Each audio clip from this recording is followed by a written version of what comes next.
Bible की प्रार्थनाएं। और इस क्रम में हम आज प्रार्थना के 8 आवश्यक तत्वों को देखेंगे।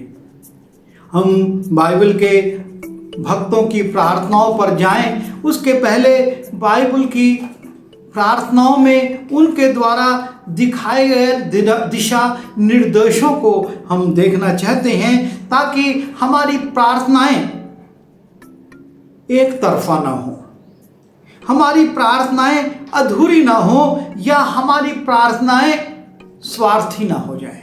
हमको अपनी प्रार्थनाओं पर थोड़ा विचार करना है। सही बात है कि प्रार्थना जो है वो आपस में एक बातचीत है, लेकिन हमको इस बातचीत को किस तरीके से, किस ढंग से करना है, ये भी हमारे को सीखना आवश्यक है। और इसलिए हम आज प्रार्थना के जो 8 आवश्यक तत्व हैं उन पर विचार करेंगे। सबसे पहली बात, प्रार्थना में हम परमेश्वर की स्तुति और उसका गुणानुवाद करें। प्रभु यीशु मसीह ने जो प्रार्थना सिखाई थी, और उसमें प्रभु की प्रार्थना जिसको हम बोलते हैं, हमेशा जब हम शुरू करते हैं तो हम कहते हैं, हे हमारे पिता तू जो स्वर्ग में है, तेरा नाम पवित्र माना जाए, तेरा राज्य आवे, तेरी इच्छा जैसे स्वर्ग में पूरी होती है वैसे ही इस पृथ्वी पर पूरी हो। अर्थात हम परमेश्वर का गुणानुवाद करते और ये चाहते हैं कि परमेश्वर जैसा चाहता है, स्वर्ग में उसकी जैसे इच्छा पूरी होती है, उसकी इच्छा के विरुद्ध कुछ नहीं होता, वैसे ही इस पृथ्वी पर पूरा हो, परमेश्वर की इच्छा पूरी हो। और जब हम लूका रचित सुसमाचार उसके 24वें अध्याय के 53वें पद को देखते हैं, लिखा है, और चेलों के विषय में है कि और लगातार मंदिर में उपस्थित होकर परमेश्वर की स्तुति किया करते थे। ये चेले परमेश्वर की स्तुति करते थे। इनका प्रार्थना का पहला पक्ष था कि परमेश्वर की स्तुति हो, क्योंकि परमेश्वर ने मनुष्य को बनाया इसीलिए कि उसका वो गुणानुवाद करे। तो हमारी जो प्रार्थना है उसका पहला तत्व है कि हम अपनी प्रार्थना में परमेश्वर की स्तुति करें, उसका गुणानुवाद करें। दूसरी बात, परमेश्वर के तमाम आशीषों को स्मरण करके हम उसके लिए उसे धन्यवाद दें। इस संसार में हम किसी से एक गिलास पानी लेते हैं और उसको धन्यवाद कहते हैं। परमेश्वर से तो हम लाखों करोड़ों लीटर पानी ले चुके हैं, कितनी ऑक्सीजन ले चुके हैं, और प्रतिदिन कितनी आशीषें हम अपने जीवन में ग्रहण करते हैं। और इसलिए ये जरूरी है कि हम अपने परमेश्वर का धन्यवाद करना सीखें। जब भी हम प्रार्थना करें, हम उसका गुणानुवाद तो करें, लेकिन साथ ही साथ हम अपनी प्रार्थना में परमेश्वर को उन तमाम आशीषों के लिए जो कि वो हमारे जीवन में देता आया है, दे रहा है, जिसको हम देखते हैं, कितनी आशीषें तो हम समझ ही नहीं पाते, और जब समझ नहीं पाते तो उसके लिए हम धन्यवाद क्या दें। लेकिन जिन आशीषों को समझ लेते हैं उसके लिए तो धन्यवाद दें।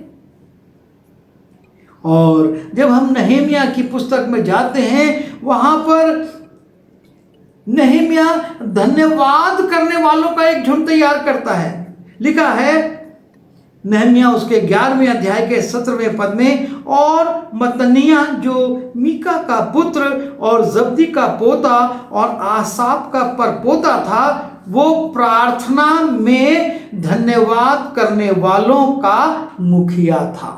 जो प्रार्थनाएं होती थी उसमें धन्यवाद करने वालों का भी एक मुखिया ठहराया गया था।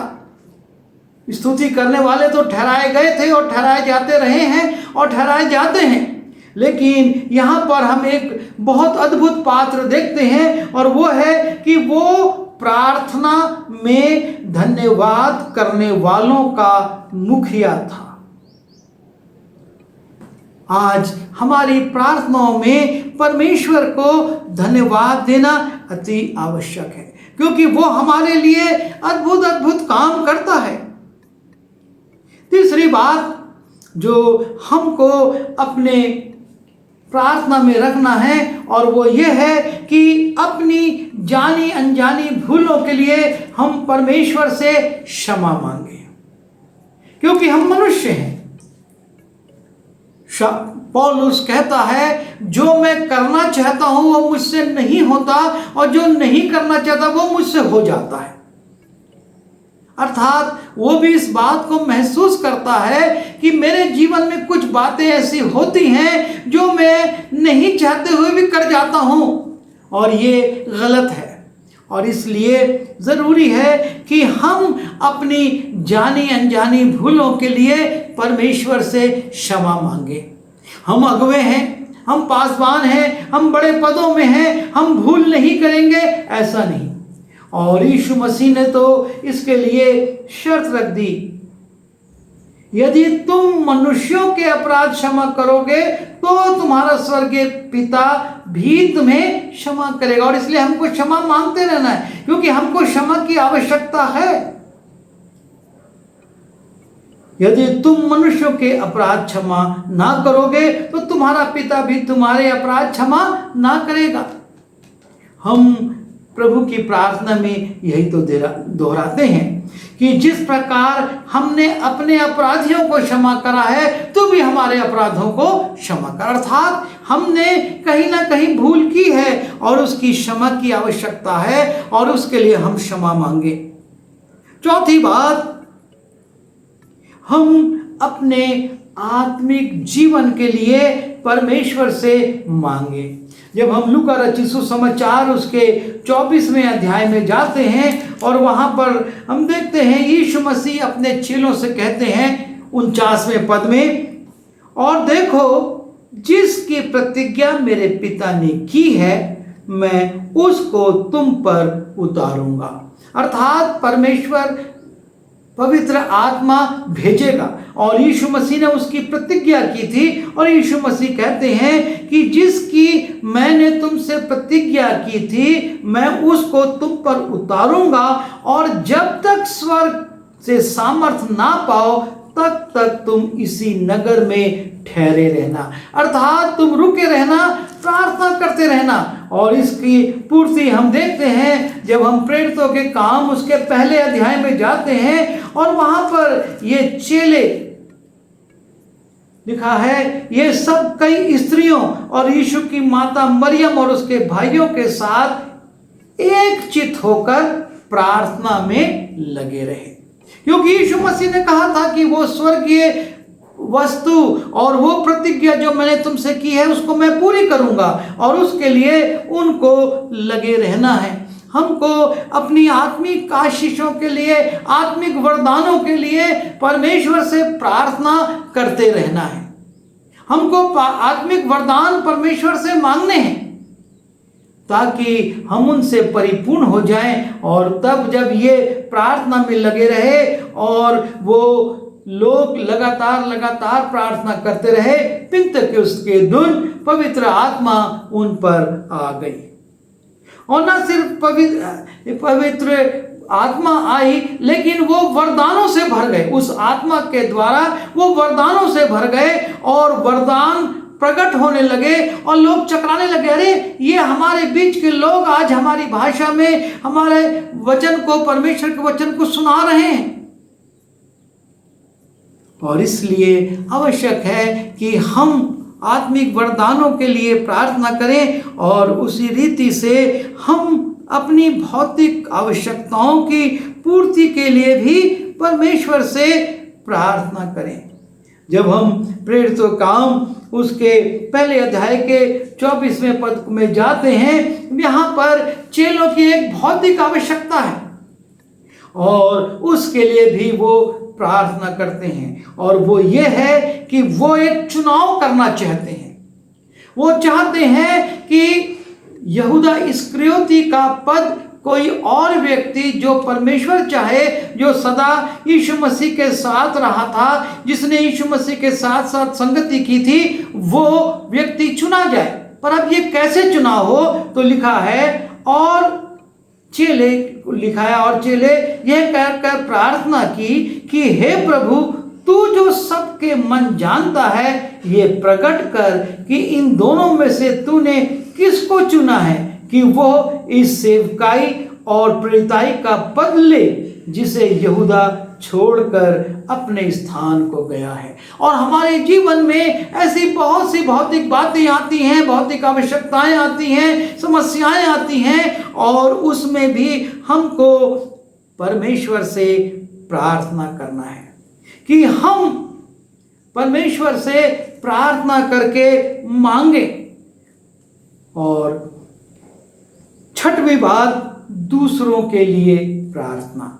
जब हम कुलुस्सी उसके 4 अध्याय में जाते हैं, वहाँ परमेश्वर का दास पौलुस कलीसिया से निवेदन करता है कि तुम मेरे लिए प्रार्थना करो। कुलुस्सी उसके 4 अध्याय के 12वें पद में लिखा है, और इसके साथ ही हमारे लिए भी प्रार्थना करते रहो कि परमेश्वर हमारे लिए वचन सुनाने का ऐसा द्वार खोल दे कि हम मसीह के उस भेद का वर्णन कर सके जिसके कारण मैं कैद में हूं। वो कहता हमारे लिए प्रार्थना करो, और पौलुस बार बार इस बात को कहता है कि उसके लिए प्रार्थना की जाए। और यहोशू कहता है, ये मुझसे दूर हो कि मैं तुम्हारे लिए प्रार्थना करना छोड़कर परमेश्वर के सामने दोषी ठहरूं।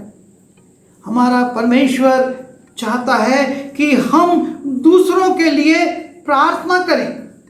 और तब हम देखते हैं कि परमेश्वर चाहता है कि ना सिर्फ हम दूसरों के लिए प्रार्थना करें, लेकिन सुसमाचार प्रचार के लिए भी हम प्रार्थना करें। जब हम कुरिन्थ में जाते हैं, कुरिन्थ की मंडली को पौलुस लिखता है कि तुम लोग मेरे लिए दुआ करो कि मैं सुसमाचार को सुना सकूं। वो कहता है तुम मेरे लिए प्रार्थना करो कि मैं, जो कि बेड़ियों में जकड़ा हुआ राजदूत हूं, परमेश्वर के वचन को सुना सकूं, सुसमाचार के द्वार खोले जाएं। जैसा कि हमने भी कुलुस्सी उसके 4 अध्याय के 3 पद में देखा कि प्रार्थना करो कि वचन सुनाने के लिए द्वार खोले जाएं। आज बड़ी आवश्यकता है कि हम प्रार्थना में इस बात को स्मरण रखें कि सुसमाचार प्रचार के द्वार खोले जाएं।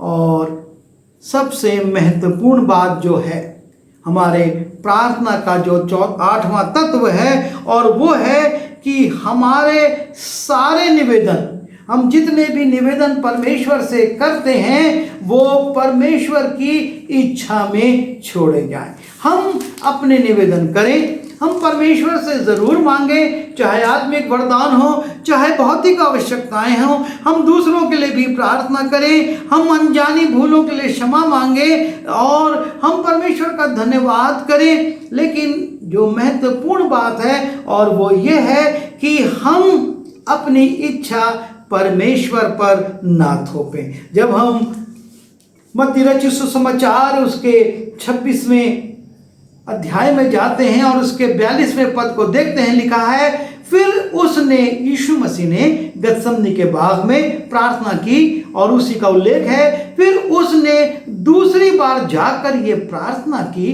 कि हे मेरे पिता, यदि यह मेरे पिए बिना नहीं हट सकता तो तेरी इच्छा पूरी हो। यीशु मसीह कहते हैं तेरी इच्छा पूरी हो। ये कटोरा कठिन है, और इसलिए मैंने निवेदन किया कि अगर संभव हो तो मेरे सामने से हटा ले, क्योंकि यीशु मसीह एक मनुष्य बनकर उस पीड़ा को झेल रहा था। लेकिन तब भी वो ये कहता है कि तेरी इच्छा पूरी हो, हमारे परमेश्वर की इच्छा पूरी हो। अक्सर हम प्रार्थना में अपनी इच्छा परमेश्वर पर थोपते हैं। हम उससे मांगते हैं हमको ये मिल जाए, हमको ये हो जाए, हम इस पद में चले जाएं, हम ये चीज़ पालें। हमको ऐसा मकान मिल जाए, हमको ऐसी नौकरी मिल जाए, लेकिन सब बोलने के बाद हमको अपनी ज़रूरत को परमेश्वर की इच्छा में छोड़ना है कि यदि तू चाहता है तो इसको कर, वरना मैं जो हूँ जैसा हूँ उसमें संतुष्ट हूँ। और ये प्रार्थना परमेश्वर को भाती है। प्रभु हमारी सहायता करे कि हम प्रार्थना में इन तत्वों को ध्यान में रखें और इसके अनुसार प्रार्थना करें, ताकि प्रभु इसको ग्रहण करे और हमारी ज़रूरतें भी पूरी हों और परमेश्वर की इच्छा भी पूरी हो। आइए दुआ करें। प्रभु जी, हम मनुष्य हैं और अपनी इच्छा को आप पर थोप देते हैं। हम विनती करते हैं, हमारी सहायता कीजिए कि हम अपनी प्रार्थनाओं में सिर्फ अपने लिए ही ना मांगे, सिर्फ अपने बच्चों के लिए, अपने परिवार के लिए नहीं, पर दूसरों के लिए मांगे, सुसमाचार प्रचार के लिए मांगे। और प्रभु जी, आपका धन्यवाद करते हुए सारी बातों को आपके हाथ में सौंपें, ताकि हमारी ये प्रार्थनाएं रुके नहीं लेकिन आप तक पहुंच जाएं। विनती यीशु के नाम से मांगता हूँ, आमीन।